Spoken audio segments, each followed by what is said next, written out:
جو ٹیررزم ہے پاکستان کے اندر، اس میں آپ دیکھیں کہ وہ ایجوکیشنل انسٹیٹیوٹس کے اندر جو سبورژن ہے اس کو کتنا زیادہ یوز کر رہے ہیں.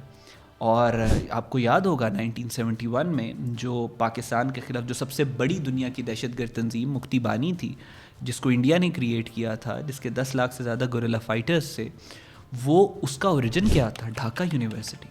وہ یوری بیزمنوف جو ایکس کے جی بی کا ایجنٹ تھا، اس نے کہا کہ ہم کتابوں کے باکسز کے اندر ڈھاکہ یونیورسٹی میں AK-47 بھجواتے تھے تاکہ وہ دہشت گردی کے لیے استعمال ہو سکے. Founded big boxes which said printed matter to Dhaka University.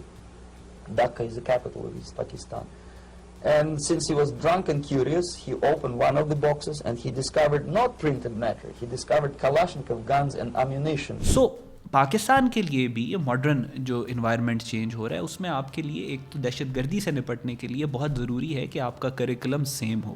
جو سیم کریکولم ہوگا وہ ملک کو بھی آپس میں کوآرڈینیٹ کر کے رکھے گا. آپ کا پروونشل ڈیوائڈ جو ہے وہ کم ہو سکتا ہے، وہ ختم ہو سکتا ہے.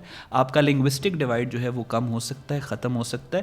اور اس ساری سچویشن میں آپ کا سینٹرلائزڈ ایجوکیشنل ماڈل ہے وہ بہت ضروری. اگین دنیا کے اندر آپ دیکھیں، ٹرکی کی اگر آپ ایگزامپل لیں یا فرانس کی ایگزامپل لیں، تو انہوں نے سینٹرلائزڈ ایجوکیشنل نیشنل کریکولم رکھا ہوا ہے، اور اس کا مقصد صرف اور صرف ایک ہے، جو یونٹری آف اسٹیٹ ہے اس کو اسٹرینتھن کیا جا سکے. اچھا، پاکستان کے اندر آپ کو بھی اس چیز کی ضرورت ہے کہ ہم اسٹینڈرڈائز کر سکیں اپنے کریکولم کو اور ایجوکیشن کو، تاکہ دنیا کے اندر ہم تبدیلی جو ہو رہی ہے اس کے ساتھ سنک اور آرگنائز کر سکیں اپنے آپ کو. پاکستان کے کانسٹیٹیوشن کا آرٹیکل ہے 25A جو کہتے ہیں ایکوالٹی آف اپرچونٹی. اب یہ دیکھیں، اگر آپ کو اسٹینڈرڈائز سینٹرلائز ایجوکیشن سسٹم نہیں ملے گا جو آپ کو ایکوالٹی دے اپرچونٹی کی، تو تب تک آپ تو لیو اپ ہی نہیں کر رہے article 25A of Pakistan constitution کے ساتھ. اس کے لیے بھی ہمارے ایجوکیشن سسٹم کو یونیفائی کرنا اور سینٹرلائز کرنا بہت ضروری ہے.